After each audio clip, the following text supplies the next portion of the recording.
Aymeric Saboureau est un jeune agriculteur qui a fait le choix d'une agriculture qui respecte l'environnement.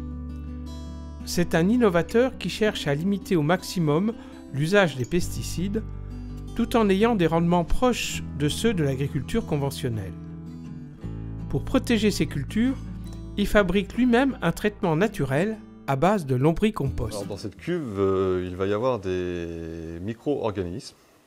Donc on va appeler ça un TCO, c'est un thé de compost oxygéné. Ça permet de venir multiplier des bactéries, des micro-organismes, bactéries, champignons, des nématodes, des protozoaires, qui sont compris dans un lombricompost. Donc ce lombricompost est fait à base de fumier de équin et bovin. Donc on va récupérer ce fumier d'équin et bovin qui est de base bio, donc biologique. Ces animaux sont nourris que à l'herbe, sans antibiotiques. On va récupérer ce fumier-là qu'on va faire lombricomposter. Donc le lombricompostage, en fait, on va insérer des vers de terre qui vont venir triturer le fumier pour à la fin nous rendre un compost qui est intégralement passé dans l'intestin des vers de terre. Et comme on sait presque tous que ce qui passe dans un intestin de vers de terre est rendu très assimilable par les plantes et tout ce qui s'ensuit. Donc en fait, on va prendre tous ces micro-organismes-là et on va les démultiplier. Donc la démultiplication se fait sur une cuve à peu près comme ça, où on va leur amener de l'air, donc de l'oxygène, de l'eau pour la multiplication et du sucre. Comme on sait qu'une bactérie, il lui faut de l'eau à une certaine température, de l'oxygène pour qu'elle se développe et du sucre pour qu'elle mange et pour qu'elle puisse se démultiplier. L'année dernière, j'ai fait des bandes, donc des bandes témoins directement sur un blé, donc avec soit 0 passage, 1 passage, 3 passages et 4 passages. Sur mes bandes 0, j'avais de la maladie, sur mes blés. Après, sur mes bandes 3 et 4, un effet visuel, franchement, c'était vert, alors que l'autre, c'était pas vert. Une plante en bonne santé. Quand j'ai fait même mes analyses de sève, j'ai pu remarquer que toutes mes feuilles de blé étaient vraiment toutes en bonne santé, en bonne forme. Elles étaient toutes vertes, mais donc de la dernière à la première, quoi. Enfin, c'était vraiment impressionnant. Les maladies n'arrivent pas à venir au contact de la feuille, car on crée un biofilm sur les feuilles. Donc ce biofilm fait par ces bactéries permettent aux champignons de ne pas venir adhérer et se faire manger directement par les autres champignons qu'on met dedans en même temps, qui sont bénéfiques pour les plantes. Aymeric Saboureau pratique l'agriculture de conservation des sols, une technique qui impose de ne jamais laisser le sol nu et souvent de semer directement dans un couvert, c'est-à-dire dans une culture qui est destinée uniquement à protéger et à nourrir le sol. Déjà, il faut travailler tout de suite avec les couverts végétaux. Il faut tout de suite mettre les couverts végétaux en place.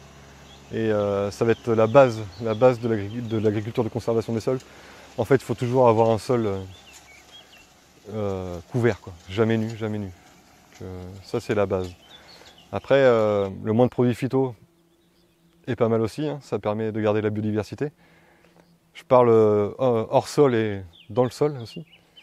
Parce qu'on n'a pas l'impression, mais les phytos tuent quand même des micro-organismes. Alors moins on en mettra, mieux on se portera. L'agriculture de conservation des sols impose un gros investissement dans un semoir de semi-direct qui évite le labour. Pour détruire la culture dans laquelle il sème, Aymeric utilise un rouleau attelé à l'avant de son tracteur. Donc là on voit bien le travail du rouleau aussi. Le travail du rouleau qui est venu pincer les tiges en fait. Là, ici, une autre fois ici. Donc en fait, donc là on voit qu'elle reprenne un peu quand même. Mais comme la tige est pincée, ça va vraiment... c'est pas une grosse... Et on peut voir donc, le disque. En fait, le disque il travaille vraiment comme ça là. Comme ça. Il travaille sur cette optique là. Et en fait, il va déposer la graine, mais vraiment dessous. Donc là, on voit même. Et la plante sort vraiment. Elle sort pas dans le sillon, elle sort vraiment dans la terre, quoi. Aymeric Saboureau sème des couverts riches en légumineuses, des plantes qui fixent l'azote de l'air et enrichissent le sol. C'est ce qu'il va faire dans son champ de blé sitôt la récolte. Je vais mettre un couvert dedans, là, tout ce que je vais pouvoir mettre dedans. Vraiment tout ce que je peux mettre. Des pois, une févrole, il y aura de la vesse, il y aura des graminées aussi.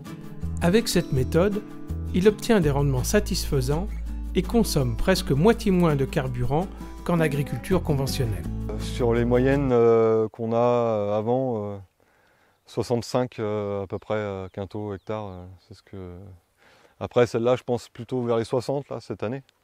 Sans charge, on va dire, derrière de produits de protection de culture, quoi. Comme avec le semoir, hein, je suis à peu près à 6 litres hectare, 6 litres de gasoil hectare. Ma consommation de gasoil est vraiment infime, je veux dire. À l'hectare, moissonneuse, tout compris, je suis à 40 litres hectare. En choisissant l'agriculture de conservation des sols, il a fait le choix d'être l'un des pionniers de cette nouvelle agriculture. Alors, je suis engagé depuis que je me suis installé, hein, donc ça va faire 3 ans. En sachant qu'avant j'avais beaucoup réfléchi à ça quand même, j'ai regardé beaucoup, sauf que j'avais pas l'opportunité de m'installer. Donc voilà, quand j'ai eu l'opportunité, je l'ai mis en place directement. La raison, c'est de prendre soin de mes sols, de la biodiversité, et pouvoir profiter de cette nature, quoi, en fait. Voilà, sans pour autant faire du tracteur.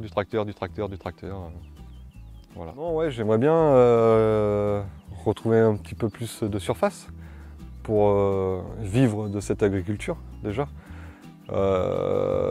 mais pas non plus à des échelles où je ne reverrai pas ma famille, quoi, par exemple.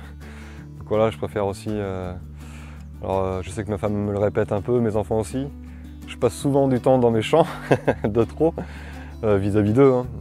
Après, vis-à-vis de moi, maintenant c'est une passion, donc voilà, quand on fait sa passion, on le vit, quoi, je veux dire, donc voilà.